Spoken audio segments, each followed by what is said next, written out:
Donc, allô? Donc, un système physique est régi par l'équation différentielle suivante, où x de t et y de t sont respectivement entrées et sorties du système. D'accord? Entrée et sortie du système.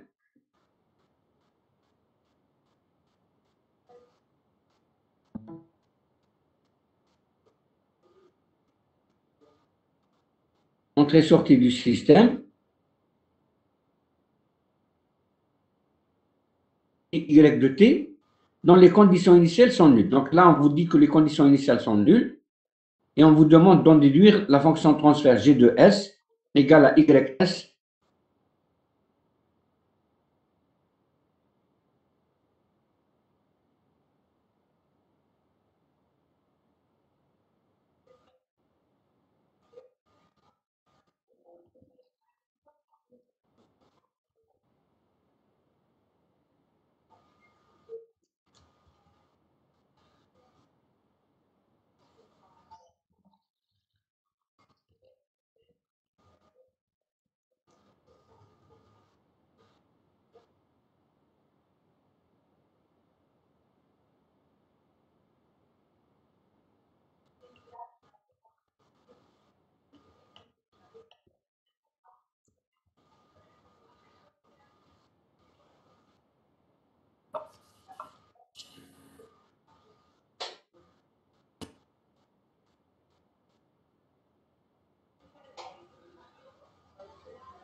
Comment on peut, c'est-à-dire, ça transformer de la place égale à quoi?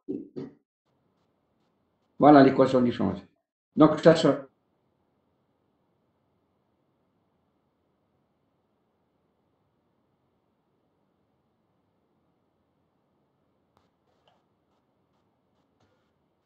S par Y de S.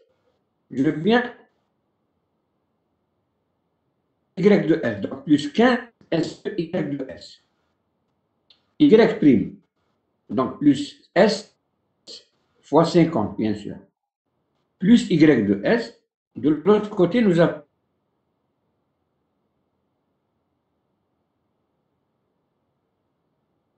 on fait sortir le Y de S d'un côté et le X de S de l'autre. On trouve que Y de S, la transformée, si vous voulez, de la place de Y de T, pardon, est la suivante. Est-ce que tout le monde a compris ça? On a déjà vu ça. Bon, le système, initialement, il est en boucle ouverte. De Y de S. Et le G de S, c'est quoi? Le G de S, c'est le rapport Y de S sur X de S. Donc là, normalement, ce n'est pas la peine de le mettre.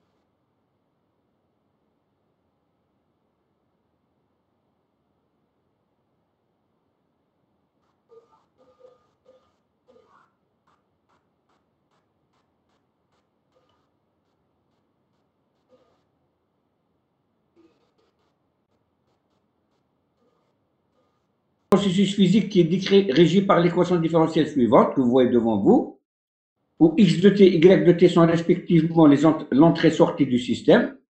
Donc, dans un premier cas, il nous demande de trouver la transformée de la place Y de S de la sortie Y de t.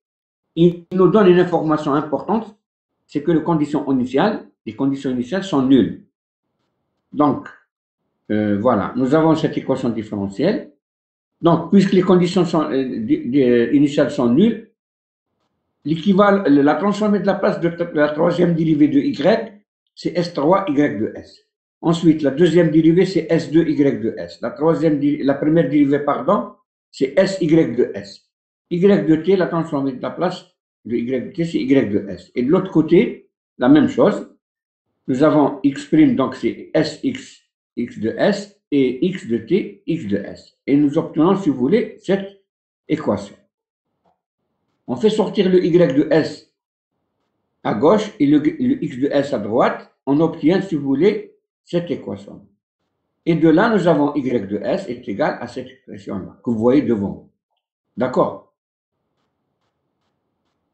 Donc, si vous voulez, notre système, initialement, il est en boucle ouverte, comme vous voyez ici.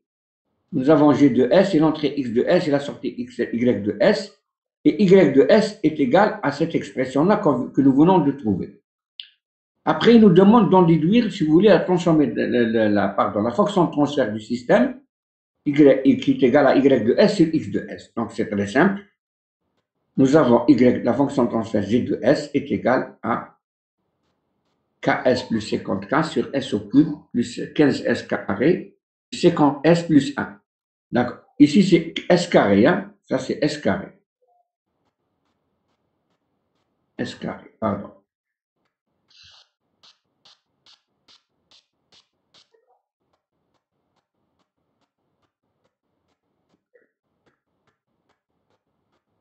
Qu'est-ce que j'ai fait là? Oh, oh. Qu'est-ce qui se passe?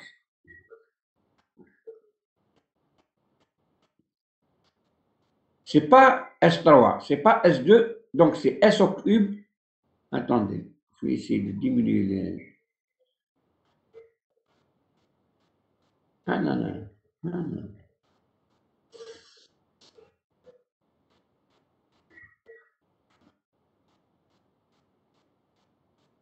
Non.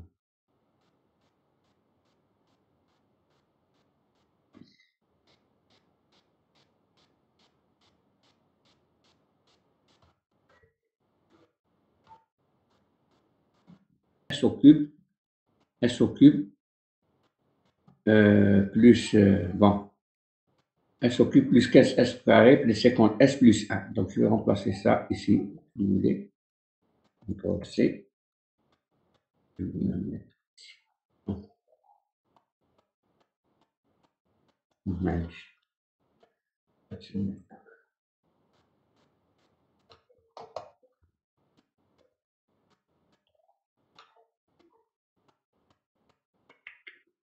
Oh là là, qu'est-ce que je fais?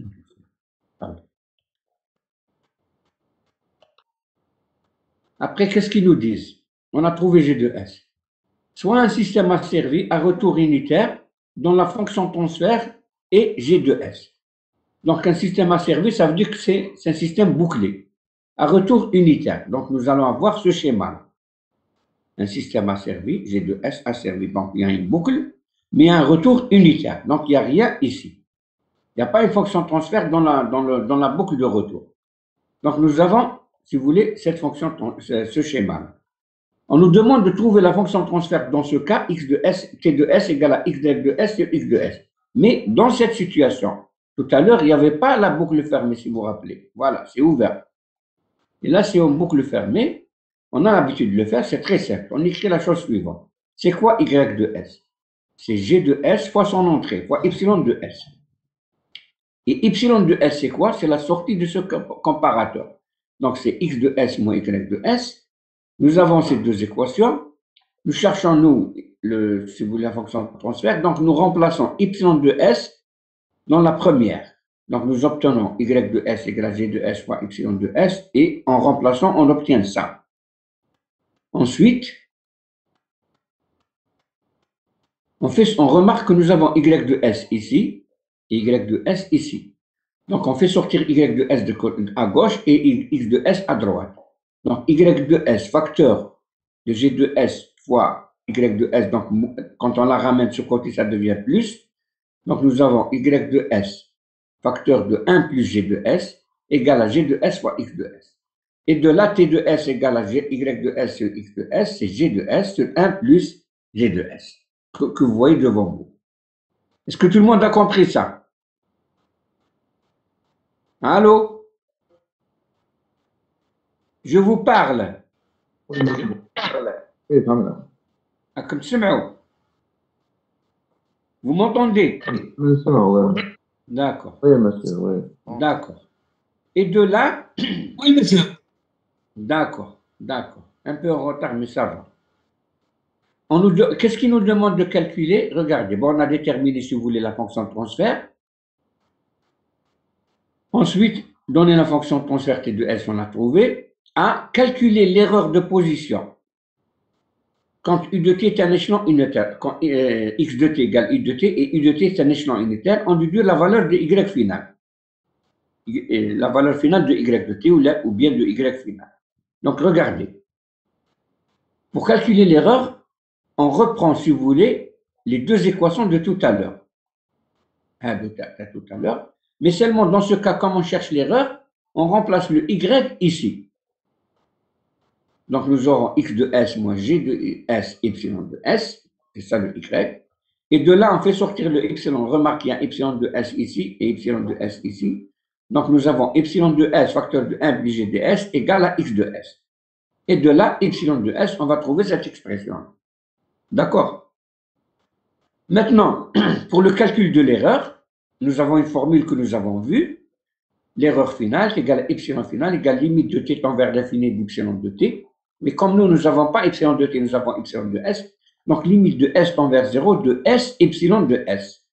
Donc, s fois ça, fois ça. Maintenant, comme ils nous ont dit que c'est un échelon unitaire, vous vous rappelez bien au départ, dans l'exercice, x de t égale y de t est un échelon unitaire. Donc, x de s égale à quoi? Qui c'est qui peut me dire? Allô?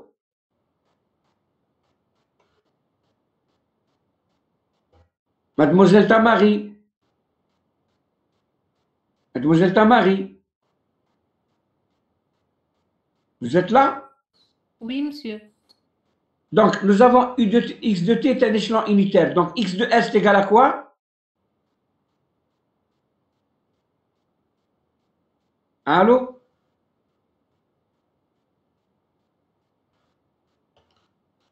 D'accord? Donc, je reviens. On a ça. Donc, on remplace le x de s par s sur s et nous obtenons cette expression-là. Regardez cette expression. Le s ici, il s'en va avec ce s. D'accord? Ensuite, on remplace ici 0. Donc, ça sera 1 sur ça. En remplaçant s par 0, qu'est-ce qu'on aura? On aura 1 en haut, bien sûr. Ici, ks c'est 0, c'est compte k. 1 plus 50k sur 1, parce que là, c'est 0, 0, 0, 1. Donc, 50k sur 1, donc 1 plus 50k. Donc, c'est 1 sur 1 plus 50k.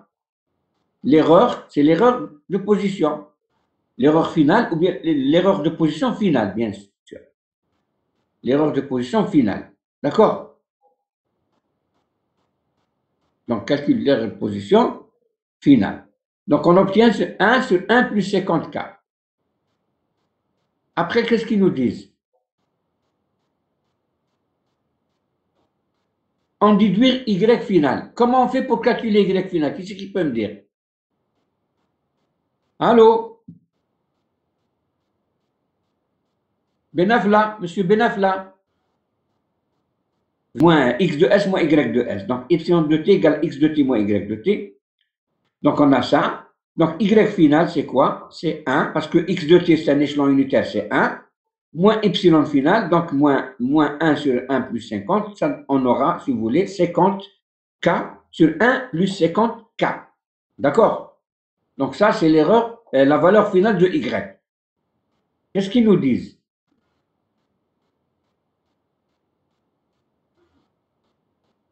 Voilà. Bon, ils ne nous posent pas la question, mais moi, je vais l'ajouter. Je vais l'ajouter. Pour quelle valeur de K la sortie est idéale? Qui c'est qui peut me dire? Quand est-ce qu'on peut dire que la sortie est idéale? Hein?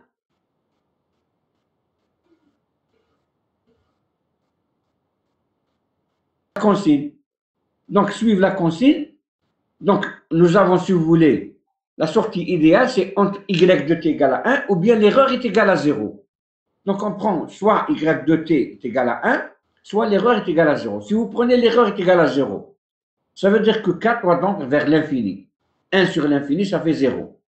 Et si on vient ici, la même chose. Quand est-ce que y égale à 1, c'est quand le k tend vers l'infini, on aura 50k, 50k, et ça sera égal à 1. Donc, la sortie est idéale pour y final égale à 1 ou bien y0 égale à 1. Ça veut dire que k tend vers l'infini. Et dans la pratique, ça veut dire que k est très grand. D'accord? Est-ce que c'est clair? Est-ce que c'est clair? Hein? Je vous parle. C'est clair? Vous voulez le système y tend vers, pardon, la sortie est idéale, c'est quand y de t égale à 1 ou bien l'erreur égale à 0. Et pour cela, nous avons trouvé que k tend vers l'infini, théoriquement, et en pratique, on peut dire que pour k très grand. D'accord? Maintenant, qu'est-ce qu'il nous demande? Donc, je remonte en haut à l'énoncé. Voilà, ça c'est nouveau un peu.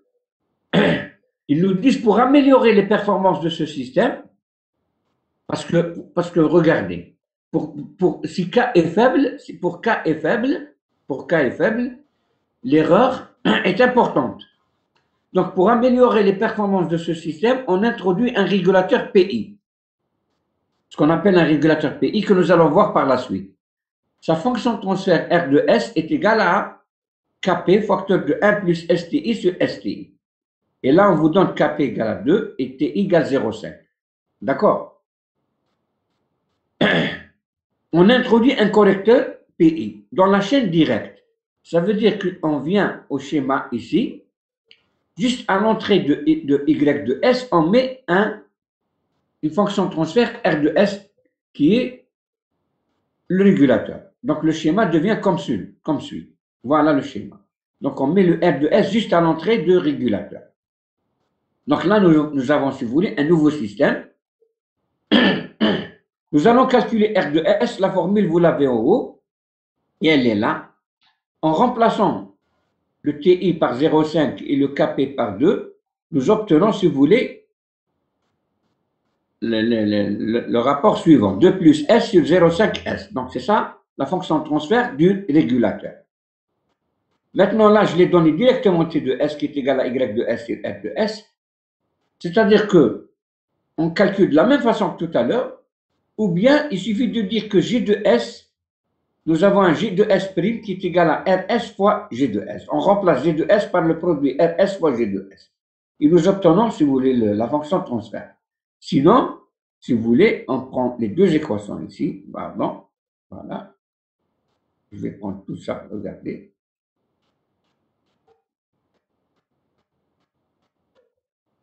Mais je vais changer quelque chose.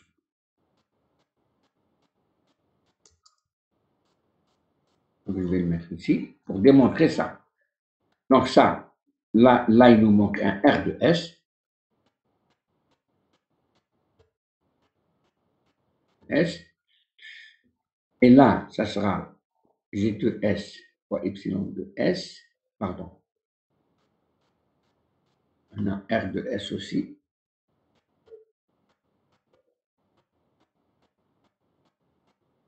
S qui est égal à ça.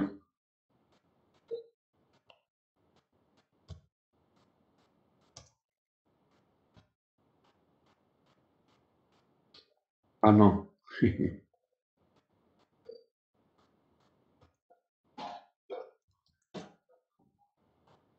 Voilà.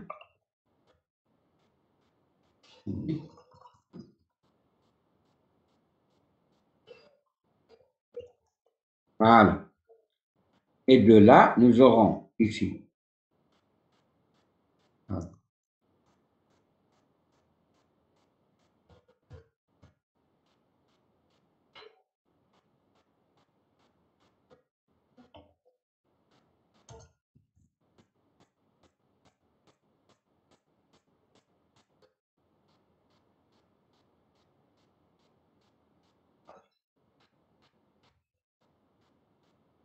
Voilà. Et là, ici, il nous manque un R.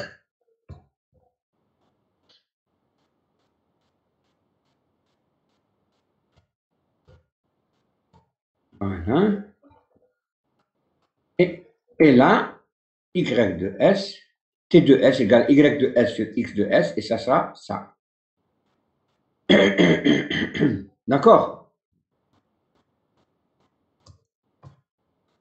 Voilà. Le calcul, vous obtenez Y de S égale à X de S, c'est 1 plus R de S, G de S. Qu'est-ce qu'il nous demande en haut, dans l'exercice?